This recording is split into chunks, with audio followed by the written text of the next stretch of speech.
Joining us now is Jamila Evans, the Associate Campus Minister at the Catholic University of America. Jamila, how are you doing today? I'm doing great. How are you guys doing?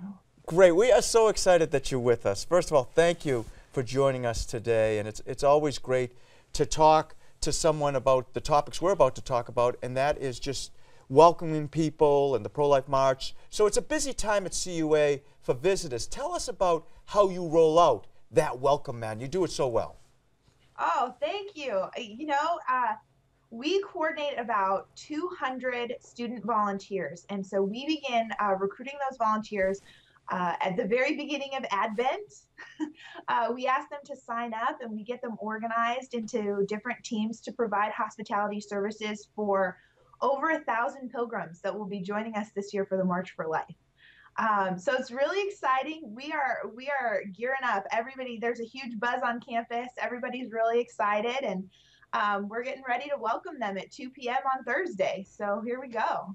I can only imagine how crazy it must be for all of you this year, because obviously this week we had the inauguration of the second term of President Obama, and all kinds of people in the city.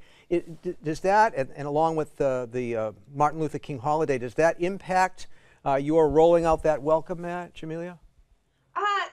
It wasn't too bad this year. I didn't know what to expect. It was my first year in Washington, D.C. for the inauguration, so I wasn't sure exactly what to expect, but I can say that we are not stunted in our preparations at all, and that it's been a really joyful preparation, and there hasn't been a whole lot of frustration or hassle, and the students have been really excited. I think the buzz around the March for Life just totally overshot the excitement of the inauguration. I really haven't heard much about it. I think our students have been preparing for the march for a good part of the year, and I think it just kind of overshadows what's happening with the inauguration. So that's exciting for us to see the passion and the excitement of the young people on our campus. What's interesting to me is, if people haven't been to the March for Life before, is it's huge. It is gigantic.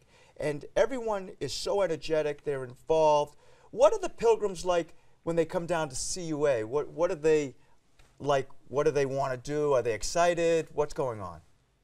Yeah, they're really excited. I mean, it's a passionate crowd. So these are groups who arrive and try to get their seats at the Basilica as soon as they arrive. So they're going to be at the Basilica for the Mass starting at 11, 1, 2, and they will sit in the church for hours in preparation for, I think, one of the greatest Eucharistic celebrations of the whole year.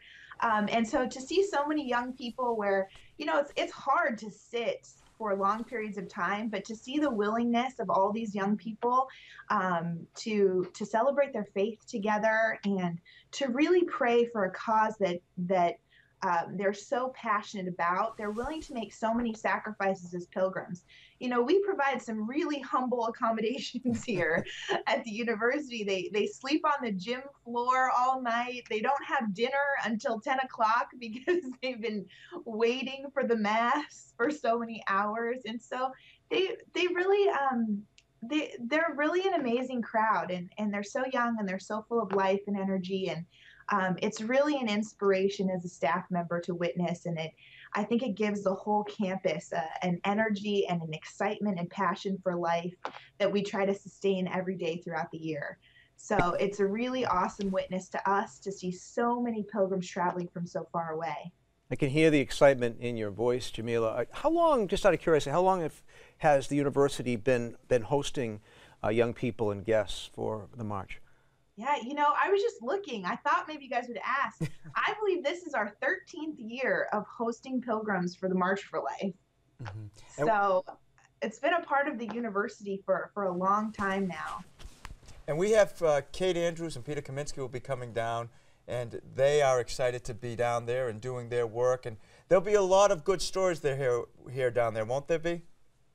Yeah, I think so. I mean, you just cannot imagine the excitement of interviewing young people about this issue. I think the pro-life issue is definitely the issue of my generation, of their generation, and I think it's only a matter of time before we see some concrete efforts happening in the march, in the pro-life movement.